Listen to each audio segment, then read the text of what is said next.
Bienvenue sur ma chaîne YouTube. Comment allez-vous aujourd'hui? C'est Béatrice Ingfene encore. Je suis fondatrice MML MMJE. J'espère que vous allez bien. Moi, je vais très bien par la grâce de Dieu. Je viens pour faire une petite vidéo de motivation.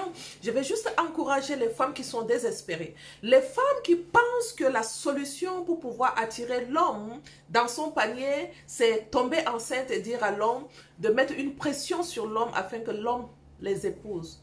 Je vais juste te dire, c'est une grosse erreur. Ne fais jamais ça. Tu es en train de fonder une famille.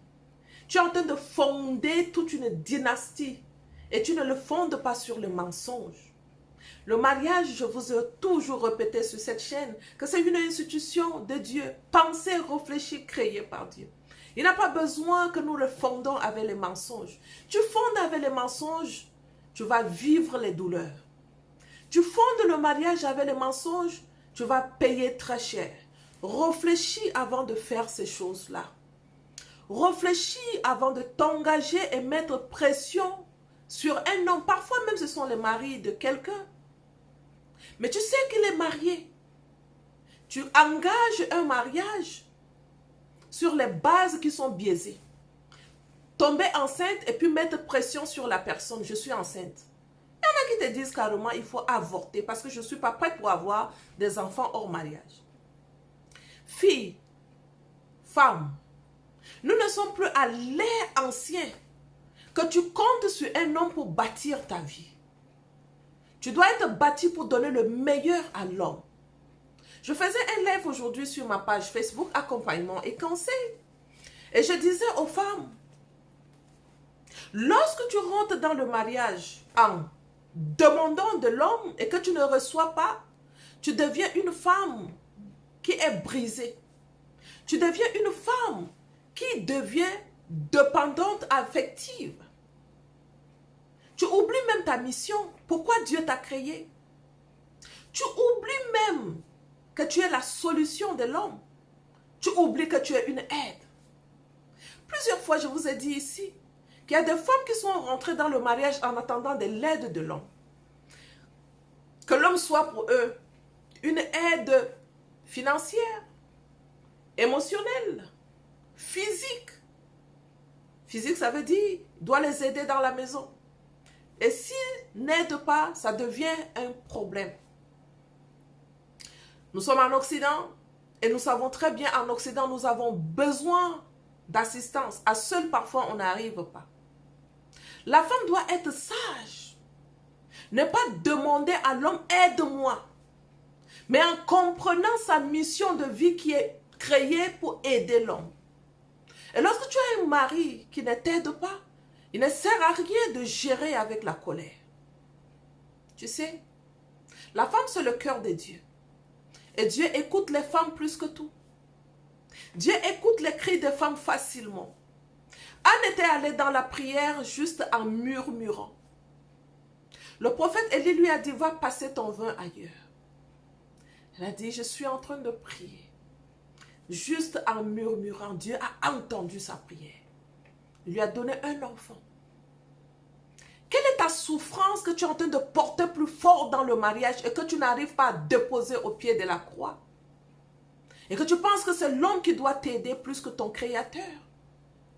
Et pourtant, lui aussi, il a besoin de ton aide. Parce qu'il cherche de l'aide chez toi, lui aussi. Malheureusement, tu n'as pas compris ta mission. Et tu demandes à l'homme de t'aider. Souvent, lorsque le mariage est construit sur une base qui est biaisée, ça amène les femmes à souffrir inutilement dans le mariage. Je vais juste t'interpeller à te dire, réfléchis avant de fonder la famille. La famille que tu es en train de fonder, c'est une famille que tu es en train de fonder sur une longue période. Ce n'est pas une phase d'essai. On n'essaye pas le mariage. Lorsque tu essaies le mariage, tu vas briser le cœur de beaucoup de personnes. Et tu brises le cœur de tes enfants. Il est la répudiation. Il est le divorce. Il déteste le divorce. On n'essaye pas. Lorsqu'on rentre dedans, c'est pour la vie jusqu'à ce que la mort nous sépare. Chacune de nous aura de comptes à rendre à Dieu. Oui. Au dernier jugement, tu Tu vas lui dire qu'est-ce qui se passait, pourquoi tu es rentré dans l'institution comme si c'était ta maison. C'était pour lui, ça lui appartient, tu devais lui demander la permission. Est-ce que cet homme est mon mari? Et il allait te le dire. Tu n'as pas pris le temps de lui demander est-ce que cet homme est ma moitié. Malheureusement, tu es rentré et ça n'a pas donné le résultat escompté. Et tu abandonnes. On n'abandonne pas. On cherche la solution. On cherche à résoudre le problème d'abord. D'accord? Je dis souvent à une femme, est-ce qu'il te bat? S'il te bat, je te dirai non. Tu ne restes pas. On ne sait jamais. Il y a les autorités que Dieu a établies sur le mariage qui doivent avoir le dernier mot à dire. S'il te bat, ton père spirituel, ton pasteur doit être au courant de ce qui se passe. Malheureusement, aujourd'hui, nous trouvons les pasteurs qui te disent reste dedans. Non, mais c'est un danger. Et lorsqu'il ne te bat pas, et que ce sont des problèmes de comportement, des problèmes de caractère, on arrange ça. Moi, j'arrange les problèmes de caractère si facilement, comme un claquement de doigts. J'ai restauré beaucoup de mariages, comme un claquement de doigts. Pourquoi? Parce que le caractère était mon problème. J'ai su comment j'ai arrangé mon problème en travaillant sur mon caractère. Et tout était redevenu calme dans ma maison. Pourquoi ne pas essayer par travailler sur ton caractère? Travaille ton caractère pour que tu sois une bonne épouse. Est-ce que c'est facile? Je te dirais non. Mais lorsqu'on est déterminé à réussir, c'était mon cas. J'étais déterminé à réussir. J'étais déterminé à arranger ma situation. J'étais déterminé à être une épouse selon le cœur de Dieu. Je voulais être une femme influente. Une femme très influente. Alors, être une femme influente demande un travail. Une femme influente demande un travail sur soi. Je n'avais jamais pensé que je pouvais être un auteur. Écrire des livres, je disais tout à l'heure dans une de mes vidéos, écrire des livres, je suis à 5 livres même, ce n'est plus 4 parce que le 5e sort la semaine prochaine, c'est en impression. Le 5e sort, donc je travaillais fort pour pouvoir sortir ces livres-là. 1, 2, le journal de gratitude. Ici, c'est le carnet de prière pour les jeunes filles MML. Ça les aide à prier, ça les aide à connaître prier parce qu'il y en a beaucoup qui ne savent même pas prier. J'ai pris mon temps pour concevoir ces carnets de prière. Le GPS de la localisation MML, mon mari me localise. J'ai le livre sur la sexualité, mon best-seller. La sexualité selon le désir de Dieu. J'étais une femme qui fuyait la sexualité jusqu'à ce que le Seigneur m'enseigne. Jusqu'à ce que le Seigneur m'enseigne ce que c'est que la sexualité selon son désir. Comment il veut que la sexualité soit faite dans le mariage. J'ai tout mis dans ce livre-là pour aider les femmes. 200 proclamations sur la famille. Il y en a qui ne savent pas appeler à l'existence et qui n'existent pas. Ils disent des mots qui ne sont pas adéquats sur les enfants. Ils disent des mots qui ne sont pas des mots à écouter sur les maris.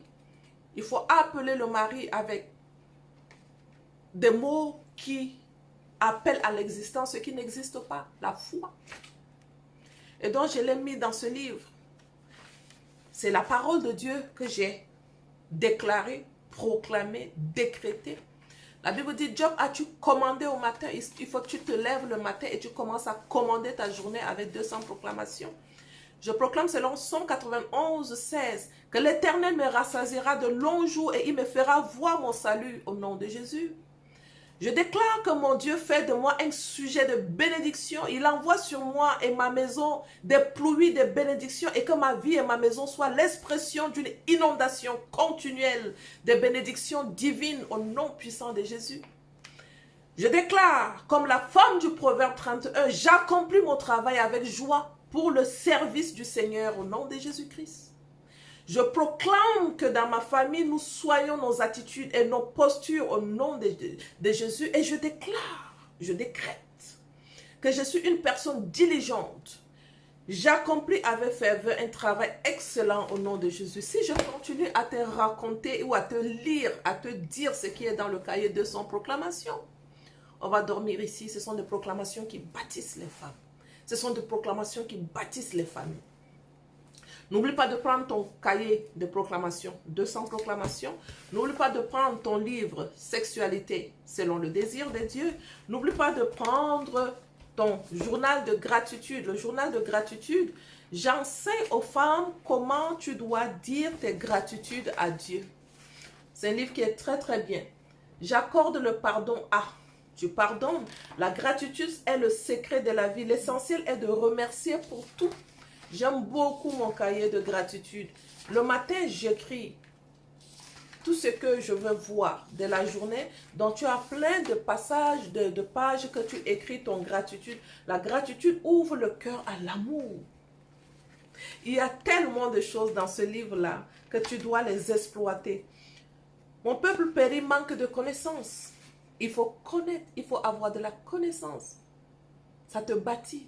Si tu es une femme, ça te bâtit. Et donc ici, la gratitude est la mémoire du cœur.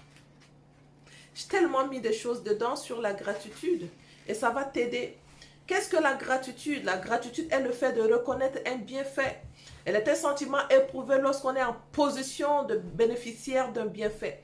C'est un sentiment excellent. C'est un sentiment excellent pour la santé morale et physique. Yes! Le journal de la gratitude, tu dois l'avoir. Ça coûte 15 €. Ça coûte 15 €. Tu peux avoir ton livre, 15 €, lui aussi, 20 € et 15 €. Ce ne sont pas des livres qui coûtent cher, mais travailler avec beaucoup d'amour. 15 € et pour envoyer ça en France, c'est 20 €. Ces livres sont au Cameroun aussi. Si vous êtes au Cameroun, vous pouvez l'avoir. Cameroun, Canada et en France. Aux États-Unis, nous n'avons pas encore trouvé un moyen pour pouvoir les avoir assez aux États-Unis, mais je les envoie par la poste. Je les envoie partout, par la poste. D'accord? Que Dieu vous bénisse abondamment. Merci beaucoup et à la prochaine.